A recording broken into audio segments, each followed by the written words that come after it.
Hello my dear students. आज हम लोग फिर से एक वीडियो लेक्चर लेकर आए हैं।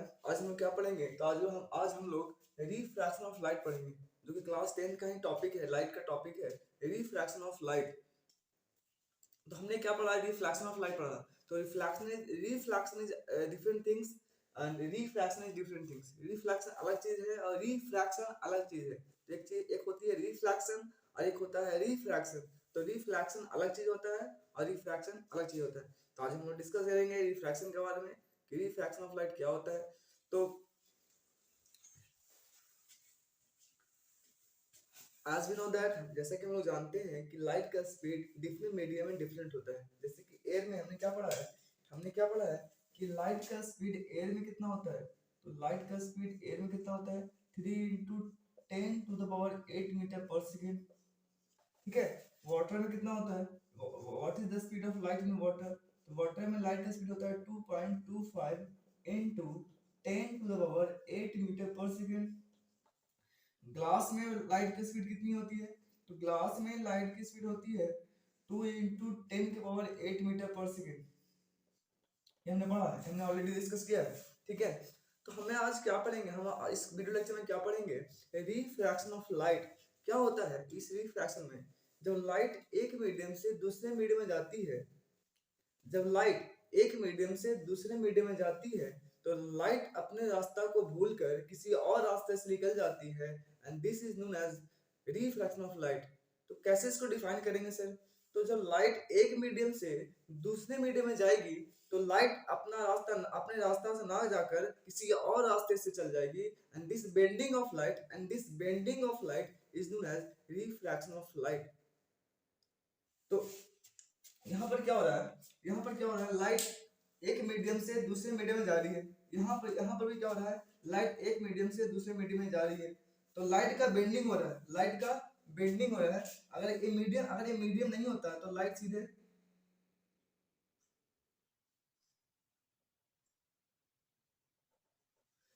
निकल जाता। अगर ये मीडियम नहीं होता तो लाइट सीधे निकल जाता। चूंकि मीडियम चेंज हो रहा है, जिसके कारण लाइट का बेंडिंग होता है और इसी बेंडिंग को हम रिफ्रैक्शन ऑफ लाइट कहते हैं। तब the bend it is the phenomenon of bending of light when light goes from one medium to another medium. It's called refraction of light. ठीक है। अब इसका एग्जांपल क्या है सर? इसका एग्जांपल क्या है? तो आप लोग जब स्विमिंग पूल में जाते हैं, स्विमिंग पूल में जब नहाने आप लोग स्नान करने जाते हैं, तो आपको क्या लगता है? स्विमिंग पूल का जो बॉटम सरफेस होता है, स्विमिंग पूल का जो बॉटम सरफेस होता है, वो हल्का ऊपर की ओर उठा हुआ नजर आता है, हल्का ऊपर की ओर उठा हुआ नजर आता है। यानी स्विमिंग पूल का बॉटम सरफेस ऊपर की ओर क्यों क्यों उठा हुआ नजर आ रहा है? क्योंकि due to refraction of light. इसके कारण इसी फेनोमेना के कारण जो बॉटम सरफेस होता है स्विमिंग पूल का, वो हल्का ऊपर की ओर उठा हुआ नजर आता है। जैसे कि आप क्या कीजिएगा, किसी भी एक गिलास में पानी लीजिए, एक गिलास पानी लीजिए और उस एक गिलास पानी में क्या कीजिए, अपने एक स्पून लीजिए, चम्मच लीजिए, चम्मच को से इसमें ऐसे छोड़ दीजिए, चम्मच को ऐसे छोड़ दीजिए। आप क्या देखेंगे कि जो पार्ट स्पून का वह पार्ट जो एयर में है और स्पून का वह पार्ट जो वाटर में है अपीयर डिसजॉइंटेड, अलग अलग नजर आएगा। यानी स्पून का वह पार्ट जो एयर में है और स्पून का वह पार्ट जो वाटर में है, वो दोनों क्या होंगे? वो दोनों आपस में डिसजॉइंटेड नजर आएंगे, आपस में डिसजॉइंटेड यानी टूटा हुआ नजर आएगा। तो एक किसके कारण होता है? तो this is refraction of light कारण होता है।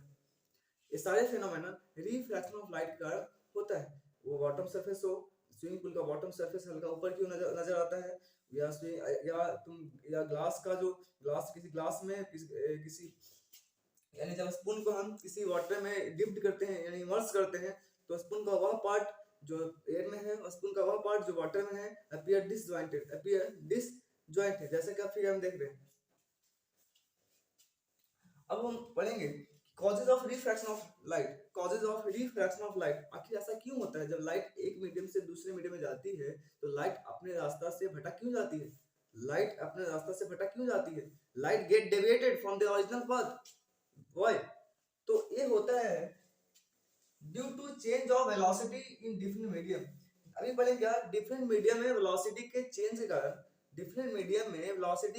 के कारण रिफ्रैक्शन ऑफ लाइट होती है। जैसे कि लाइट एयर से वाटर में जाएगी तो एयर में लाइट का स्पीड इतना है और वाटर में सडनली लाइट का स्पीड कम गया तो क्या होगा, वो अपने रास्ता से भटक जाएगी। अब वो अपने रास्ता से क्या होगी, भटक जाएगी। सडनली अगर मान लीजिए कि कोई कार हाई स्पीड से जा रही है और सडनली उसको जाम मिल जाए तो वो अपने स्पीड को स्लो करेगा ना, अपने स्पीड को स्लो करेगा कि नहीं करेगा, करेगा ना। तो तो सिमिलरली यहाँ पर यही होता है, जब लाइट एयर से वाटर में जाती है तो लाइट का स्पीड सडनली क्या हो जाता है, चेंज हो जाता है, जिसके कारण वो अपने रास्ता से भटक जाती है, वो अपने रास्ता से अपने ओरिजिनल पथ से डेविएट हो जाती है। And this deviation of light is known as refraction of light. ठीक है। हम वो बात करते हैं कि मीडियम मीडियम दो प्रकार का होता है, मीडियम दो प्रकार का होता है, एक रेयर मीडियम, एक डेंसर मीडियम। रेयर मीडियम को हम लो ऑप्टिकल डेंसिटी भी कहते हैं। It is also called as low optical density and it is also called as high optical density. इसका प्यारा नाम लो ऑप्टिकल डेंसिटी है, इसका प्यारा नाम हाई ऑप्टिकल डेंसिटी है। तो होता क्या है कि रेयर मीडियम और those medium in which light travels faster. Rare medium में जो लाइट तेजी से चलती है, इसमें लाइट का स्पीड ज्यादा होता है। रेयर इसमें लो ऑप्टिकल डेंसिटी में या रेयर मीडियम में लाइट का स्पीड ज्यादा होता है। ठीक है। और इसमें क्या होता है, डेंसर मीडियम को हम हाई ऑप्टिकल डेंसिटी कहते हैं। इसमें ये डेंसर मीडियम और those medium in which light of speed slower, इसमें लाइट का स्पीड क्या होता है, स्लोअर होता है, धीरा। इसमें ऑप्टिकल डेंसर मीडियम में लाइट धीरे धीरे धीरे चलता है और इसमें लाइट फास्ट चलता है। रेयर इसमें अब लो ऑप्टिकल डेंसिटी में लाइट तेजी चलेगा, इसमें धीरे धीरे चलेगा, यानी इसमें लाइट ट्रेवल फास्टर एंड इसमें लाइट ट्रेवल स्लोअर।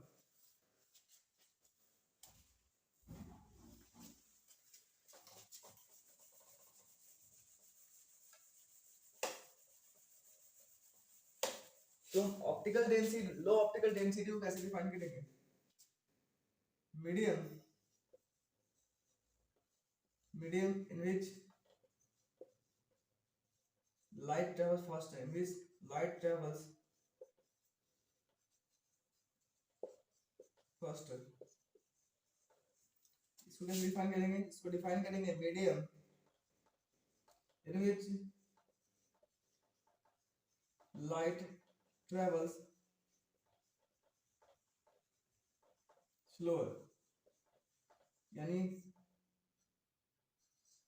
मतलब इसमें लाइट का स्पीड ज्यादा होगा और इसमें लाइट का स्पीड कम होगा, इसमें लाइट का स्पीड कम होगा, इसमें लाइट का स्पीड ज्यादा होगा और इसमें लाइट का speed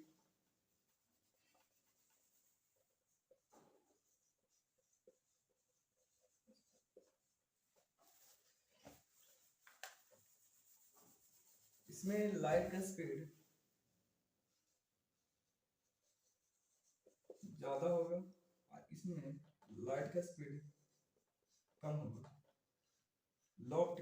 high optical density and low optical density. Medium is a singular word. Medium क्या है, एक सिंगुलर वर्ड है। मीडियम का प्लूरल क्या होगा, मीडियम। जैसा कि हम लोग जानते हैं कि boy is a singular and boys is a plural. Similarly medium is a singular and media is a plural.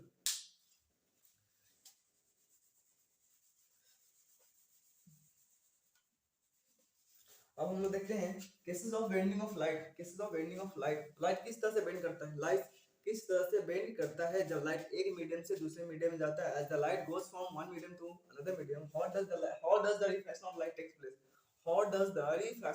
Takes place. Light का बेंडिंग तो इधर भी हो सकता है और लाइट का बेंडिंग इधर भी हो सकता है। लाइट इधर की ओर बेंड कर सकता है और लाइट इधर की ओर बेंड कर सकता है। तो कब इधर की ओर बेंड करता है, कब उधर की ओर बेंड करता है, वो पढ़ना है। That is called cases of bending of light, that is cases of refraction of light, bending of light. ठीक है। तो मान लो इस बीच में जो है, this is called interface. Interface वो सरफेस होता है, जो दो मीडियम को अलग करता है। इंटरफेस दो मीडियम को अलग करने वाला वो सरफेस जो दो मीडियम को अलग अलग कर दे, that is called interface. This one is interface This one is interface. This is called interface. This is called interface, and this is also called interface. This is also called interface. Interface. Surface separating two medium. Surface separating two medium. Surface separating two medium. Surface separating two medium. Interface दो surface जो दो media को अलग अलग करता हो, वो surface जो दो मीडिया को अलग अलग करता हो, दैट इज कॉल्ड इंटरफेस। ठीक है। सपोज ऊपर ऊपर कैसा मीडियम है, तो ऊपर is rare medium, rare medium, और सेकंड नीचे क्या है, डेंसर मीडियम, डेंसर मीडियम। तो हमने इसमें क्या हुआ, लाइट कहां से कहां जा रही है, इस केस वन में लाइट कहां से कहां जा रही है, तो light is going from rare low optical density to high optical density, यानी rare medium to denser medium. Light कहां से कहां जा रही है, इस मीडियम से इस मीडियम में, यानी रेयर मीडियम से डेंसर मीडियम में। तो जब लाइट रेयर मीडियम से डेंसर मीडियम की ओर जाती है, तो light bends toward the normal, और नॉर्मल के तरफ बेंड करती है। तो यहाँ पर बेंडिंग क्या होगा, यहाँ पर bending light bends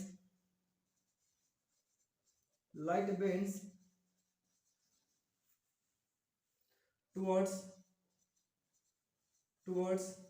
normal। Case one में लाइट का बेंडिंग किधर की ओर होगा, तो नॉर्मल की तरफ, नॉर्मल के तरफ। सपोज देखो लाइट इस इंटरफेस पे इस ट्रांसपेरेंट मीडियम पे स्ट्राइक किया, हम क्या करेंगे, एक नॉर्मल बनाएंगे, हम क्या करेंगे, नॉर्मल को ड्रॉ करेंगे, और नॉर्मल को ड्रॉ करके क्या करेंगे, लाइट का बेंडिंग किधर कर देंगे, टुवर्ड्स द नॉर्मल। क्योंकि हमें पता है कि जब लाइट इस मीडियम लो ऑप्टिकल डेंसिटी से हाई ऑप्टिकल डेंसिटी में जाती है, तो लाइट किधर की ओर बेंड करती है, नॉर्मल की तरफ, इधर की ओर। ठीक है।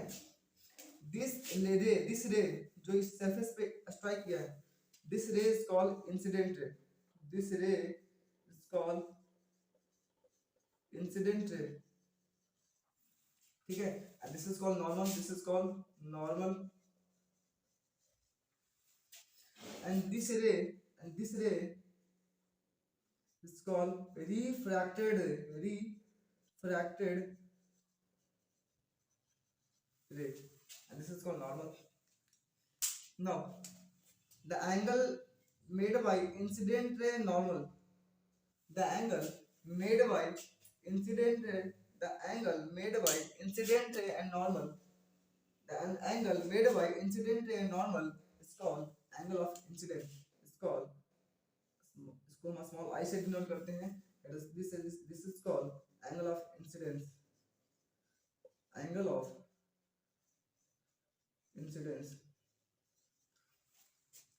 an angle made by refracted ray and normal, this is called angle of refraction, इसको हम स्मॉल r से डिनोट करते हैं, स्मॉल r से। angle of refraction is denoted by small r and angle of incidence is denoted by small I। this angle, this gap जो gap है, and this gap is called angle of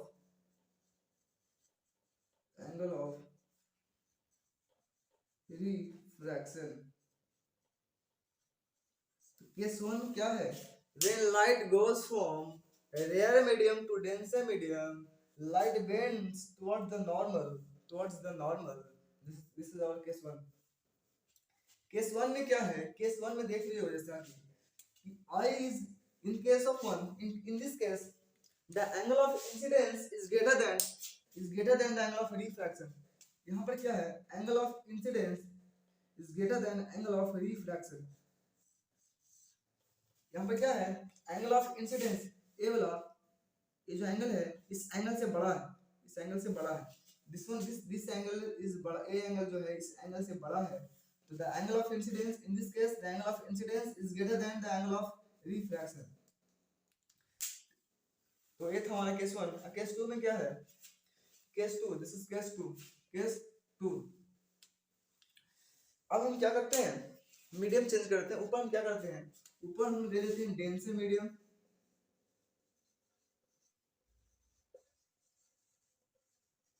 और नीचे ले लेते हैं rare medium, rare medium. देखो अगर बात करें, हम अगर कंपेयर एयर को वाटर के साथ कंपेयर करें, एयर को वाटर के साथ कंपेयर करें, तो एयर इज, क्योंकि एयर में लाइट का स्पीड कितना होता है, एयर में लाइट का स्पीड कितना होता है, तो एयर में लाइट का स्पीड होता है 3 × 10⁸ मीटर पर सेकेंड, और वाटर में कितना होता है 2.25 × 10⁸ मीटर पर सेकेंड। तो हमने क्या पढ़ा कि रेयर मीडियम में लाइट स्पीड क्या होता है, ज्यादा होता है। तो लाइट का स्पीड ज्यादा किसमें है, इसमें, इसमें, तो एयर में। तो एयर में लाइट का स्पीड ज्यादा है, एयर में लाइट का स्पीड ज्यादा है, और जिस मीडियम में लाइट का स्पीड ज्यादा होगा वो कैसा मीडियम होगा, तो रेयर मीडियम। तो हम अगर एयर को वाटर के साथ कंपेयर करें तो एयर कैसा मीडियम है, अब लो ऑप्टिकल डेंसिटी यानी रेयर मीडियम, और वाटर क्या है, डेंस मीडियम। ऊपर वाटर है नीचे एयर, सपोज ऊपर वाटर है और नीचे क्या है, एयर। ऊपर this interface surface separating two media is called interface। वो सरफेस जो दो मीडिया को अलग करता हो उसको बोलेंगे इंटरफेस। तो अभी लाइट केस में लाइट कहां से कहां जा रही है, तो in this case light goes from denser to rare, denser to rare, denser to rare. ठीक है, तो लाइट किधर की ओर बेंड करेगी, तो लाइट बेंड्स, इसको हम इरेज करते हैं थोड़ा।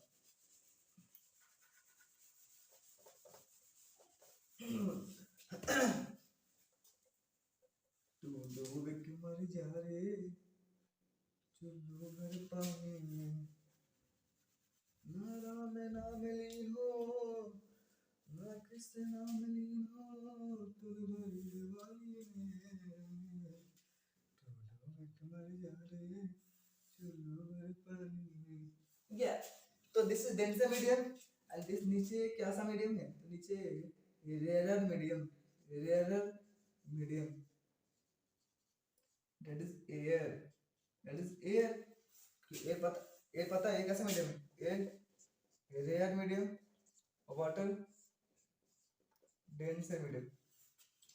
तो लाइट, जब light goes from dense medium to rare medium, light bends away from normal। Light किधर की ओर बेंड करेगी, तो लाइट away from normal, तो light bends away from normal, normal से दूर बेंड करेगी, away from normal bend, away sorry away away from normal, away from normal, normal से दूर बेंड करेगी, नॉर्मल से दूर बेंड करेगी। तो लाइट जा रही थी ऐसे, जाना चाहिए था ऐसे, चूंकि है मीडियम, चूंकि है इंटरफेस, मीडियम लाइट एक मीडियम से दूसरे मीडियम में जा रही है, तो लाइट इधर ना जाकर ऐसे, ना जाकर ऐसे चल जाएगी, ऐसे ऐसे। ठीक है, तो this bending is known as refraction of light, and when light goes from denser medium to rare medium, light bends away from normal, away from normal। Similarly, this ray is known as incident ray, this ray is known as refracted ray, this angle is angle of incidence, and this angle is called angle of refraction, angle of refraction। and here यहाँ क्या है, तो यहाँ angle of incidence is smaller than the angle of refraction। यहाँ इस case में case 2 में क्या है, in this case the angle of incidence is smaller than the angle of refraction। यहाँ पर angle of refraction बड़ा है एंगल ऑफ इंसिडेंस से, ये एंगल इससे बड़ा है, ये जो एंगल है this is angle of refraction small R, ये जो स्मॉल आर है, ये जो स्मॉल आर है इससे बड़ा है, इससे बड़ा है। ठीक है, सही, बड़ा है। ठीक है, एक सर ऐसा कोई केस है क्या कि जब लाइट चाहे रेयर से डेंसर जाए या डेंसर से रेयर जाए, लाइट का बेंडिंग ना हो, तो हाँ केस है, एक केस है जिसमें लाइट का बेंडिंग ना होता है, जिसमें लाइट का बेंडिंग ही नहीं होता है, no bending takes place, either light goes from rare to denser और डेंसर टू रेयर, चाहे वो यहाँ से जाए, यहाँ से यहाँ जाए, या यहाँ से यहाँ जाए, चाहे low optical density to high optical density जाए, या high optical density to low optical density का उसका उस लाइट का बेंडिंग नहीं होगा। तो कैसे नहीं होगा सर, कब होगा कब नहीं होगा सर बेंडिंग?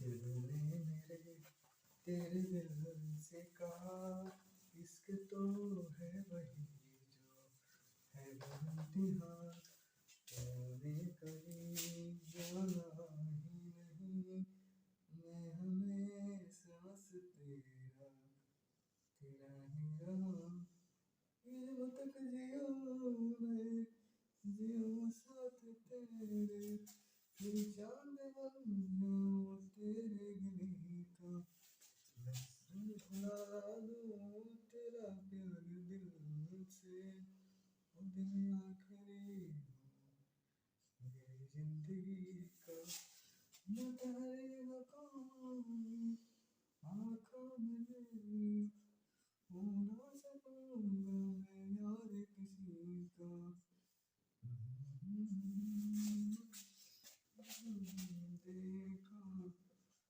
देखा गाना आ गया भाई, इसलिए हमारा फिगर बन गया है। तो डेंसर मीडियम और डेंसर मीडियम नीचे रेयर मीडियम। तो जब लाइट रेयर से डेंसर जाती है और जब डेंसर टू रेयर जाती है, there is no bending takes place, no bending case, no bending case, no bending case वाला केस, वो वाला केस है जिसमें बेंडिंग नहीं होता है, no bending takes place, no bending takes place, कोई बेंडिंग नहीं होगा। क्योंकि जब light goes from when light goes from rare medium to denser medium, normally जब लाइट नॉर्मली पास करता है, जब नॉर्मली जाता है एक मीडियम से दूसरे मीडियम में, नॉर्मली सरफेस के परपेंडिकुलरली, जब लाइट सरफेस के परपेंडिकुलरली जब एक मीडियम से दूसरे मीडियम में जाती है, तो there is no bending takes place, there is no bending, तो बेंडिंग नहीं होता है। चाहे लाइट इससे यहाँ जाए, लो ऑप्टिकल डेंसिटी से हाई ऑप्टिकल डेंसिटी में जाए, या हाई ऑप्टिकल डेंसिटी से लो ऑप्टिकल डेंसिटी में जाए, कोई बेंडिंग नहीं होगा, कोई बेंडिंग नहीं होगा। इस केस में क्या होगा, एंगल ऑफ इंसिडेंस होगा जीरो होगा, नहीं होगा, क्योंकि एक इंसिडेंट रे और इसी पे नॉर्मल लाई कर रहा है, इंसिडेंट रे पे ही नॉर्मल लाई कर रहा है, इंसिडेंट रे पे ही नॉर्मल लाई कर रहा है, तो angle of incidence is zero, तो एंगल ऑफ रिफ्रैक्शन में क्या होगा, zero. Angle of incidence is, angle of incidence क्या होगा, अगर जीरो होगा तो एंगल ऑफ रिफ्रैक्शन में आल्सो जीरो, क्योंकि यहाँ पर भी जीरो है। इस केस में भी एंगल ऑफ इंसिडेंस जीरो होगा, एंगल ऑफ रिफ्रैक्शन क्या होगा, जीरो होगा। यानी यहाँ पर angle of incidence is equal to angle of refraction is equal to zero, angle of incidence is equal to angle of refraction equal to zero. यहाँ भी angle of incidence is equal to angle of refraction is equal to zero, ठीक है। तो bending वो कौन सा case है जिसमें बेंडिंग लाइट, जिसमें लाइट का बेंडिंग नहीं होता है, which one case is there, this one case in which the light of bending, the bending of light does not take place. So the when light goes from rare to denser, denser to rare normally perpendicularly, so there is no bending takes place, and in this case the angle of incidence and angle of refraction will be equal to zero. Now so this is our refraction of light। हम अगले video lecture में हम लेकर आएंगे कि refraction of light के कई, refraction of light का बहुत सारा एग्जांपल, बहुत सारे एग्जांपल, वो एग्जांपल से वो फील होगा रिफ्रैक्शन ऑफ लाइट का, उसी एग्जांपल से हम क्या करेंगे उसको, उस एग्जांपल से हम रिफ्रैक्शन ऑफ लाइट को फील करेंगे कि वास्तविक में रिफ्रैक्शन ऑफ लाइट इतना मतलब रियलिटी में रिफ्रैक्शन ऑफ लाइट होता है, ठीक है। तो हम लोग पढ़ेंगे कैसे कैसे स्विमिंग पूल का बॉटम सरफेस ऊपर की ओर नजर आता है, कैसे मछली होता है यहाँ, मछली होता है यहाँ नजर आता है, यहाँ यानी हल्का ऊपर नजर आता है, हल्का ऊपर नजर आता है, ये सब पढ़ेंगे। कॉइन को जब आप किसी कॉइन सिक्का को आप किसी पानी में डालते हैं तो कॉइन हल्का ऊपर नजर आता है, आता है नीचे लेकिन हल्का ऊपर नजर आता है, वो सारा फेनोमेना, हम ये सारे फेनोमेना किसके कारण होता है, तो रिफ्रैक्शन ऑफ लाइट के कारण। जैसे कॉइन लो, कॉइन को क्या करो, पानी में ग्लास में पानी लो, take a 1 glass of water, उसमें क्या करना है, उसमें पुट द कॉइन, उसमें एक ड्रॉप द कॉइन, एक सिक्का को गिरा देना। आपको आप जब बाहर से देखोगे तो कॉइन हल्का ऊपर नजर आएगा, ठीक है। तो किसके कारण होता है, ये किसके कारण हो रहा है, तो रिफ्रैक्शन ऑफ लाइट कारण हो रहा है, ठीक है। रिफ्रैक्शन ऑफ लाइट के कारण हमें जैसे कि बताएं वाटर सरफेस, मछली होती है यहाँ, और नजर आता है यहाँ, हल्का ऊपर नजर आता है, ये भी किसके कारण होता है, तो ये भी होता है रिफ्रैक्शन ऑफ लाइट के कारण, ठीक है। तो अगले क्लास में पढ़ेंगे हम लोग इसी से related real depth and apparent depth. तो आज के लिए इतना ही। Thank you very much for watching my video.